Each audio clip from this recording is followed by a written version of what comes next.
You know what there isn't enough of? Kids telling adults how to live their lives. This is Noah. He's an 18-year-old who has so much experience of Jeebus that he helps men to grow in Christ.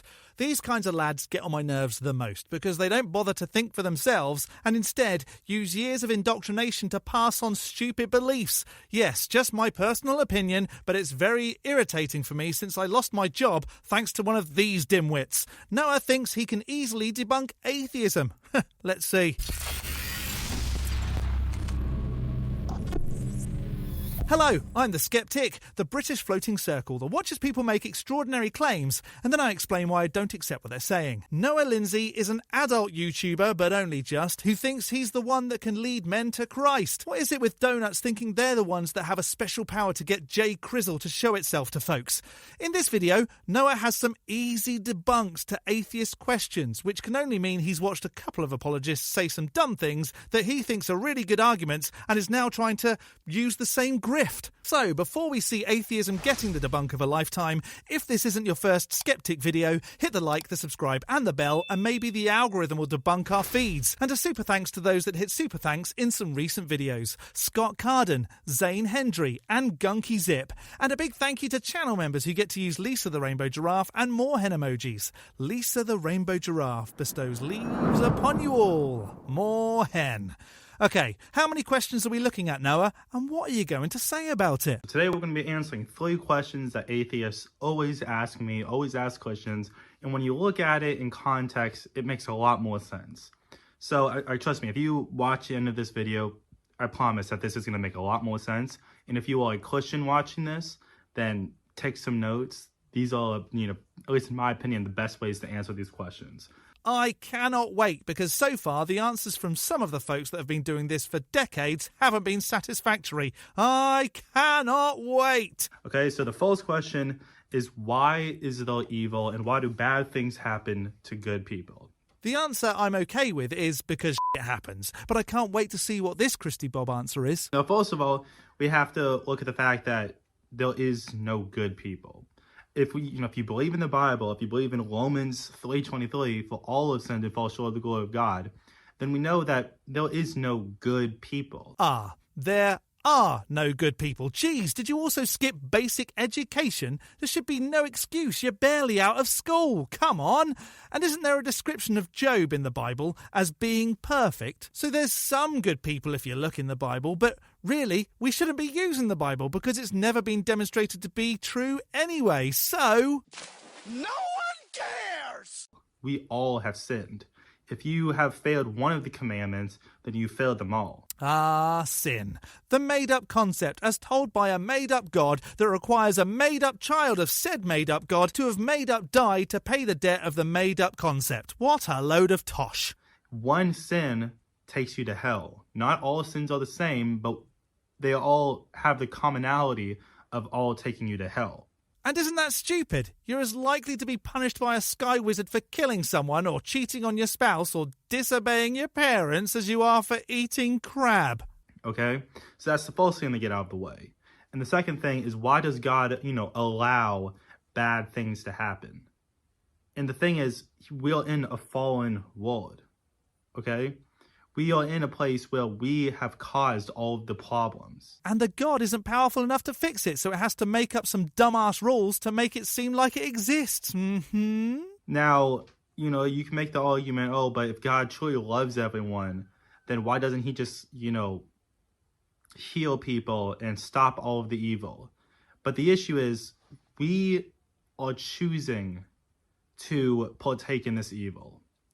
Now, yes, it's true that we are sinful, but also we still choose to partake in evil. Wait, don't Christy Bobs consider natural disasters as evil? So are you one of those donuts that think humans cause tornadoes and earthquakes?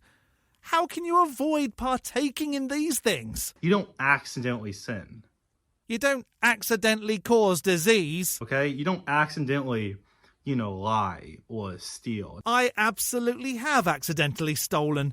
bought some things from a store, which included a packet of mints, was distracted, ate a mint, put them in my pocket, paid for the other things, and then realised when I got home that I hadn't paid for the mints. Accidents can happen. Thankfully, I don't believe in a God, or else I'd be tortured for all eternity for stealing some fresh breath. Now, maybe you unconsciously do it, but you're still not accidentally doing it. Well, you're wrong. In more than one way, because it's subconsciously rather than unconsciously, and you can do it without realizing. Okay, so the reason God doesn't, the reason there is, sickness, the reason that, those, quote unquote good people have terrible stuff happen to them is because of the evil place that we have fostered, that we have created, that humans have made. Incorrect. There are explanations for why crappy things happen. It's not always because of humans, is. It's not God's fault that we decide to go against him. Right, you can't go against something that doesn't exist. A lot of times people think God created evil. But realistically, what happened is evil is just the abstract of good. I think you mean absence, mate. And what that means is think of good as light and evil as darkness, okay? If I turn the light on, then, it's bright. You can see what's happening in that room. But if you turn the light on, if you turn the light off, it's dark. Evil is like that darkness. Darkness isn't a different kind of light. Darkness is just the not having of light, if that makes any sense. It's basically just the opposite of light. Evil isn't something that needed to be created. Just like darkness. Before the earth was created, God didn't make darkness because that's what was there. Darkness was there. Before God made the sun, the earth was dark. No. If you believe in the Genesis story, it says that Godfrey made light and dark before the sun. If you don't believe in Genesis, then the sun came way before the earth. You'd know that if you concentrated just a tiny little bit in class. So it's just... evil isn't something that God created. It's something that is just there because it's the opposite of good. That doesn't make sense. Tornadoes aren't here because of a lack of good. Childhood cancer isn't a thing because of a lack of good. Think about what you're saying, you silly boy. Now, question number 2 is why doesn't God just reveal himself, doesn't just show himself to everybody? Easy, because it isn't real. Now, that question to begin with is kind of funny, because in a sense, God already has, like the Bible even says how, you can know that God is real just by looking around. I don't know, pal. The more you look around, the easier it is to realise that there's no need for a God. The look at the trees argument is older than my underwear, and my underwear is older than you. Within a reason, because, for there to be a cause, there has to be an uncaused cause. Just like the couch there. That couch is only there because someone made the couch. Did someone make a tree, or did it come about thanks to natural processes? And for someone to make the couch, there had to be a cow. And for that cow to be there, they had to have been bred and from the ancestors of cows and all that kind of stuff, right? Oh, whoopsie, almost let slip that no one made the cow. So, just within reason, you can already prove that there's a God, and God's already revealed himself. No, you can prove you don't understand things and you'd say it was a God without proving it to be the case. But when people ask this question, they're ignoring all of that. What they're actually asking is, why doesn't God, if he wants everyone to know him, why doesn't God just come down in front of us all and say, hey, follow me? Now, the issue with that is he has. And what do I mean by that? When I say he has Jesus, he came 2,000 years ago. I don't think that's true, bud. All there is to say that a supernatural man came down is a book. That is just the claim that it happened, so... No one cares! He was turning water into wine. He was duplicating food. He was healing people that people would say there's no chance that these people are going to be healed. He died on the cross and resurrected. All things that are just stories in a book. It's written that Spider-Man beat Sandman, but that doesn't mean it actually happened. It's written that Lisa the Rainbow Giraffe, leaf be upon her, pooped the universe into existence, but, well, that actually did happen because it's the only true religion, obviously. And people still didn't believe him. If God were to just float down on a cloud, people would still not believe. How on earth could you possibly know that? The fact is, a god can't float down on a cloud because it doesn't exist. Gods should know what it would take to convince folks of their existence, but they don't do it, which seems like the gods aren't powerful enough to do so. It's not very godlike, or more likely, they don't exist. Because the issue is people love sin. You may not, you may not want to admit that, but you enjoy the things that you do. And it sounds really stupid for a god to say, stop wearing clothing of mixed fabric. I don't care about a god's opinion. As long as the things that I do aren't causing any harm to anyone, it's none of a made-up god's business. Nor is it the business of the people that think the god is real. If you have, a drug addiction, why is it an addiction? Because you love it. You might be trying to stop, but you might hate it in a sense, but there's something about it that's making you keep on doing it. Addiction isn't love, it's dependency. Learn words before using them. If you have a addiction, it's because you love doing it. Something about it, you might hate a lot of it, but something about it is keep on drawing you in. Oh, someone is desperate to see some naked people on the internet but is worried an imaginary sky man will tell him off. People love their sin. If they know that God is real and they know that, God's made 10 commandments for us to follow by, then now there's a moral code that they have to, listen to. Now they can't just go, oh, well, I can do whatever I want because there's no God. No, now if they actually believe in God and they submit to him, they're going to have to be like, well, clap. Now I actually have to follow what he says. Right? So if you don't believe in it, go to a seafood restaurant and have a great time. It's almost like he's admitting that believing in a god is dull as f***. Now I have to do what he tells me to do. So even if God were to show himself again, it wouldn't even matter. The Bible even says that, people will, if God were to just show himself, then no, there would still be people that wouldn't believe. God, Jesus could float down on a cloud, smack you in the face, and tell you to believe in him, and there would still be people that wouldn't. I tell you what, Noah, get Jesus to float down on a cloud and smack me in the face, and I will 100% believe that it's real. But folks like you keep saying dumb shit like you just wouldn't believe in it even if it was right in front of you. Is that because actually there's nothing to demonstrate any God and all you have is crying like a little bitch because you believe in some really stupid stuff? And there's also a distinction between believing and accepting and having faith in. No, there isn't. You have to have faith to believe. You have actual repeatable evidence to accept something as demonstrable. James 2:19. You believe in the God. You believe there's one God. You do well. Even the demons believe and tremble. The demons believe that there was a God. But putting your faith in God is a completely different thing. There's people that no matter how much evidence you put down, they're just not going to believe, or they're not going to put their faith in God. Maybe because the evidence isn't convincing, and so you have to try harder on the behalf of something that could just float down on a cloud and do it itself, apparently. All right, and then the third question is, why can't I heal God when I pray? Mate, sort your captions out. I think you said, why can't I hear God when I pray? But it said, why can't I heal God when I play? You might have the wrong diction for that last one. Now, there's some people that, when they were a kid, they were constantly going after God. Or they were constantly playing and doing all the Sunday Bible school stuff. But then when they become an adult, they stop it all and they kind of go away from the faith because, they never felt God. Or they kept on playing, even as an adult.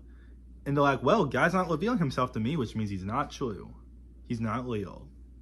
Now, the issue with this is if you're going to have that conclusion, then you're not doing it faithfully.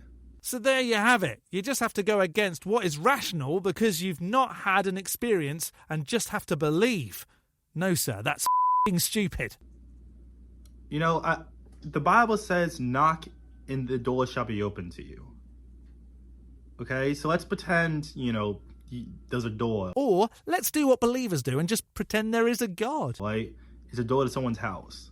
If they knocked, think of Jesus being on the other side. If someone knocked on Jesus' door and they were like, hey, I want to follow you. He's going to open the door. What if there's no one home? What if there was never anyone there in the first place? You'll be knocking for a very long time and eventually just conclude no one lives there. But if someone knocks in and says, I hate you, I want to find out if you're actually there or not. No, Jesus isn't going to open the door. You can't hate something that isn't real, mate. You can be frustrated that people tell you someone lives there and call you stupid for not accepting it, and then when you knock over and over again and there's no response, they tell you to just accept that someone lives there or else you're going to have your house destroyed. Oh, frustrated, rightfully so. You have to have a servant's heart. You have to have the light heart. Jesus isn't going to let anyone in. Now there are conditions on who can believe. So I'm more powerful than a god because me saying it isn't real makes it shy away even more. That's sad.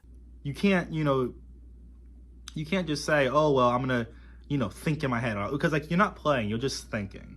At that point, if you're just trying to prove, or if you're trying to find out if God's real just to see if he's actually real, then God isn't going to respond. This being gets less godlike every second. At this point, it's like a birthday party magician that doesn't understand how to hide his tricks the right way. Weak. God's going to respond when you have a true heart, when you're truly trying to go after him, when you're trying to find him. God's only going to respond when you're dumb enough to accept it's real without evidence beforehand. When you were in Sunday school, you may have not have truly understood God. Or maybe you were taught the wrong things. Because God will reveal the truth to you, but you have to have the correct heart. You have to be in the right place. You don't just, try to be like, oh, well, I'm going to try playing for 2 minutes. And if I don't hear God, then he's not real. How long do you have to pray to decide it's not there because it isn't real? 2 days? 2 weeks? 2 decades? Those are Christians that truly have faith in God, that spend years trying to hear from God. And the desperation for it to be true is ridiculous, especially if even they haven't had a response. Isn't that stupid? So you think you can just, be like, oh, well, I'm going to see if God's real. Speak to me, God. No, you have to be saved. You're not going to just walk up and be like, oh, well, I guess I'm going to hear God now. Now, God will respond to you if you have a true heart. He will. Because if you're not gullible enough, you won't be convinced. That's what a true heart is in this instance, right? It says so much that a God can only convince you if you're willing to be convinced without sufficient evidence. But don't just think that you can just walk in, try to do something that some people have been trying to do for years of their life, and then just expect God to show in all of his glory and all that. Don't try to use the fact, oh, well, I tried talking to God, but he didn't respond. Don't try to use that as, oh, well, if he didn't respond, he's not Christian or he's not real. No. That's a very stupid argument. There's a lot of projection, Your Honour. Sounds like it's very stupid to accept something is there without it being demonstrated, rather than expecting something tangible to demonstrate its existence. So those were 3 of the biggest, or at least some of the questions that I've heard the most. So if this video has helped you at all, then, let me know in the description, in the comments. It helped me to realise you haven't actually had a conversation with an atheist, since these are just arguments you've heard. Because, I truly am trying to educate people to the best of my ability. The best thing for you to do there is to give actual proof that your God is the real one. Not with Bible verses or look at the trees, but demonstrate a way to see undeniably that your God is real. Take a step back and think about what would convince you if you weren't already convinced. And if you do want to learn more, the top link in the description, I also have a Discord server. So this is for young men who are truly trying to, find God, who are trying to grow in God. Right now, we're actually doing a Bible study about how to be a man, and talking all about that, the 1 Corinthians, stand firm in the faith, act like men, be strong. So we're going into all that stuff. Super fun. We're all doing it. We're having a great time in there. So if that sounds like something that would help you, top link in the description. I truly do believe that it will change your life. And also, if you're an atheist and you just want to learn more, if anything I said kind of makes sense, you can join there as well, because, we would love to help you truly find God. Part of me really wants to join. So it turns out Noah probably hasn't ever spoken to an atheist, has no idea how to demonstrate a God, and thinks folks really should just believe because well, he does. Maybe in his journey to leading young men to Christ, he will get loads of folks to really question things and they'll become a bit more sceptical. However, you may think that Noah did a great job of answering these questions. Let me know in the section below. I'm going to skeptic this as yet another fella thinking he knows more than he does, dunning his Kruger perfectly. A big thank you to this month's top level ticks on Patreon: Dark Ether Piao, Tamo, The Barely Bearable Atheist, George, Godless Granny, Addy Rockhart, The Enixes, Jakari, Elizabeth, Whiskey Tech Fred, Rick and Ray, as well as all the $3 base ticks and channel members. You can become a supporter on Patreon too at patreon.com/theskeptic. The link is in the description, along with links to all my other socials, or become a member by hitting the join button below this video. Don't forget to hit the like button and subscribe if you haven't already. From me, the Skeptic, stay safe, keep thinking logically, and ask questions. Skepticism is the first step towards truth. See you next Saturday.